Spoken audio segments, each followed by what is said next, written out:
யமுனா, நர்மதா எல்லாருமே வந்து காவேரி வீட்டுக்கு விளையாட வராங்க. அப்போ வந்து ரொம்ப சந்தோஷமா வந்து விஜயும் வந்து தாத்தாவும் வந்து அவங்க கூட விளையாடுறாங்க. அதே மாரி வந்து நம்ம குமரனையும் வந்து விளையாட கூப்பிடுறாங்க. குமரனும் வந்து கிரிக்கெட் விளையாடுறாரு. தாத்தா, குமரன் அப்புறம் விஜய் 3 பேருமே வந்து கிரிக்கெட் விளையாடுறாங்க. இதையெல்லாம் பார்த்த ராகினி வந்து செமையா டென்ஷன் ஆயிடுறாங்க. அவங்க அப்பா கிட்ட போயிட்டு பயங்கரமா புலம்புறாங்க. இந்த மாரி வந்து நடக்குதுப்பா, இதெல்லாம் நல்லாவே இல்ல. வந்து காவேரி மொத்த குடும்பத்த எடுத்துட்டு வந்து இங்க வந்து ஆட்டம் போட்டுட்டு இருக்காப்பா அப்படின்னோனே, அதுக்கு எல்லாத்துக்கும் ஒரு முடிவு கட்டணுமா, நீ விடவே விடாத. காவேரி வந்து உன்ன வந்து வெறுப்பேத்துறாளா? அந்த அளவு ஆயிட்டாளா அவ? அவள சும்மா விடாதம்மா. ஏதாவது ஒரு சான்ஸ் உனக்கு கண்டிப்பா கிடைக்கும். அந்த சான்ஸ பயன்படுத்தி காவேரி எப்படியாவது வந்து வெளிய அனுப்பிச்சுடு. அப்புறம் அந்த வீட்டுக்கு நீ தான் மகாராணி. ஆனா வந்து விஜயும், தாத்தாவும் ரொம்ப தான்ப்பா அவளுக்கு சப்போர்ட் பண்றாங்க. அதையும் பார்த்துக்கலாமா. அந்த விஜய் வந்து எதனால இவ்ளோ ஆட்டம் போறான்னு நல்லா தெரியும். ஏன்னா கம்பெனி அவன்கிட்ட ஒப்படைச்சிருக்காங்கல்ல. அதனால தான். அத விடவே கூடாதும்மா.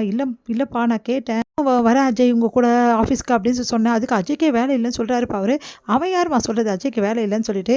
இது எல்லாருக்கும் உரிமையானது. தாத்தா ஏதோ ஒப்படைச்சுட்டாரு ஒரு பேரன் கிட்டன்னு சொல்லிட்டு அநியாயம் பண்றாரு இவரு. விடவே கூடாதும்மா. எப்படியும் வந்து எல்லா சொத்தையும் பாதி உங்களுக்கு சேரணும். நீ எப்படியாவது அத வந்து கைப்பற்ற பாரும்மா அப்படின்னு. சரிங்கப்பா அப்படின்னு சொல்றாங்க. யமுனா வந்து என்ன பண்றாங்க, நிவின சந்திக்கிறதுக்காக போயிட்டுருக்காங்க. அப்போ வந்து நிவின பார்த்துட்டு பேசுறாங்க. நிவின் வந்து பேச முடியாதுன்னு சொல்லிட்டு அவாய்ட் பண்ணிட்டு போறாரு. இத பார்த்து யமுனா அழுதுட்டுருக்காங்க. இது எல்லாத்தையுமே காவேரி பார்த்துறாங்க. காவேரி பார்த்து அதிர்ச்சி அடைறாங்க.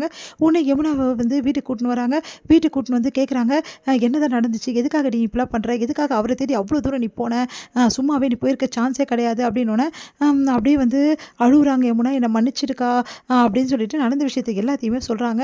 இந்த மாரி வந்து நான் முன்னாடியே விரும்பினேன். அவர் வந்து எனக்கு வந்து ஆறுதல் சொன்னாரு. அப்பைலேருந்து அவர நான் விரும்ப ஆரம்பிச்சுட்டேன். இப்போ வரைக்கும் அவர நான் விரும்பிட்டு இருக்கேன் அப்படின்னு சொல்லிட்டு எல்லா விஷயத்தையும் சொல்றாங்க. அத கேட்டு காவேரி அதிர்ச்சி அடைறாங்க. இங்க வந்து என்ன பண்றாங்கன்னா, அப்படியே கதை ஓரமா வந்து ஒட்டு கேட்குறாங்க ராகினி.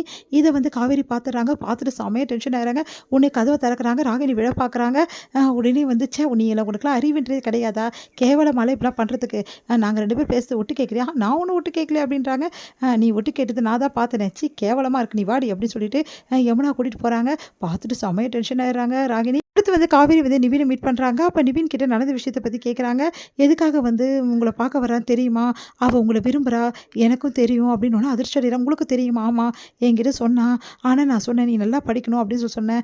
அன்னைக்கே நான் வந்து இதெல்லாம் வேணான்னு சொல்லியிருப்பேன்.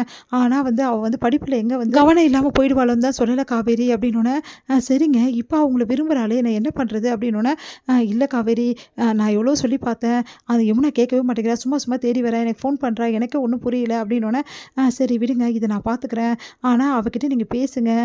ஏன்னா அவ ரொம்ப வருத்தமா இருக்கா அப்படின்னோன, இல்ல காவேரி அது வந்து அவ செஞ்ச வேலைக்கு சரி விடுங்க. அவ தெரியாம செஞ்சுட்டா. எனக்காக ப்ளீஸ் யமுனா கிட்ட பேசுங்க. அது மட்டும் கிடையாது. யமுனா வந்து வேணும்னு செய்யக்கூடிய பொண்ணு கிடையாது. ஏதோ ஒரு இந்த மாரி வந்து பிரச்சனை வரக்கூடாதுன்னு செஞ்சிருப்பா. அதுக்கப்புறம் அவ நல்லா படிக்கணும்னா நீங்க பேசினா தான் முடியும் நிவின். ஏன்னா அவ வந்து இந்த மாரி ஆயிட்டான்னா, லவ் ஃபெயிலியர் அப்படின்னு சொல்லிட்டு முடிவு பண்ணான்னா கண்டிப்பா படிக்க மாட்டா. அதுக்காக தான் நானும் வந்து அவகிட்ட பேசிட்டு இருந்தேன். இப்ப இவ பண்றதெல்லாம் கொஞ்சம் கூட சரியில்ல காவேரி. அதனால தான் நான் பேசல அப்படின்னோனே, ப்ளீஸ் நிவின் நான் சொல்றத கேளுங்க. நீங்க அவகிட்ட கன்டினியூவா பேசுங்க. ஒரு ஃப்ரெண்டா பழகுங்க. தப்பு கிடையாது. நான் வந்து அவகிட்ட சொல்லி புரிய வைக்கிறேன். அவள படிப்புல வந்து கான்சன்ட்ரேஷன் பண்ண வைக்கணும். எங்க அப்பாவோட கனவ நிறைவேத்தணும். அதுக்கு தான் காவேரி நானும் யோசிக்கிறேன் அப்படின்னு சொல்றாரு. சரி நான் கிளம்புறேன் அப்படின்னோனே, வேற எதுவும் என்கிட்ட பேச வேண்டியது இல்லையா? என்ன பேசணும் அப்படின்னு சொல்லிட்டு நினைக்கிறீங்க? சரி நான் உங்ககிட்ட கேட்குறேன். நீங்க ஏன் விஜய் அப்பப்போ மீட் பண்றீங்க? எனக்கு ஒண்ணும் புரியல அப்படின்னு. காவேரி சும்மா தான் அப்படின்னோனே, இங்க பாருங்க தேவையில்லாம வந்து விஜய மீட் பண்றது நல்லா இல்ல. இத நிறுத்திக்கோங்க. விஜய் வந்து உங்ககிட்ட என்ன வேணாலும் சொல்லியிருக்கலாம். அதெல்லாம் உண்மை கிடையாது. நானும் வந்து விஜயும் சந்தோஷமா தான் இருக்கோம். அவர் எது சொன்னாலும் நீங்க பெரிய விஷயமா எடுத்துக்காதீங்க. முக்கியமான விஷயம் என்னன்னா, உங்க வாழ்க்கைய நீங்க பார்த்துங்க. என் வாழ்க்கையில வந்து தலையிடாதீங்க ப்ளீஸ் அப்படி சொல்றாங்க. சரி நான் கிளம்புறேன் அப்படி சொன்னோனே, அது வந்து காவேரி அப்படின்றாங்க. இல்லங்க எனக்கு டைம் ஆயிடுச்சு நான் கிளம்புறேன் அப்படி சொல்லிட்டு கிளம்பிடுறாங்க. இங்க வந்து ரொம்ப மனசு கஷ்டத்தோட நிக்கிறாரு நிவின். அடுத்து வந்து யமுனா கிட்ட நான் நிவின் கிட்ட பேசிட்டேன். கூடிய சீக்கிரம் நீங்க 2 பேரும் ஒண்ணா சேர என் பொறுப்பு.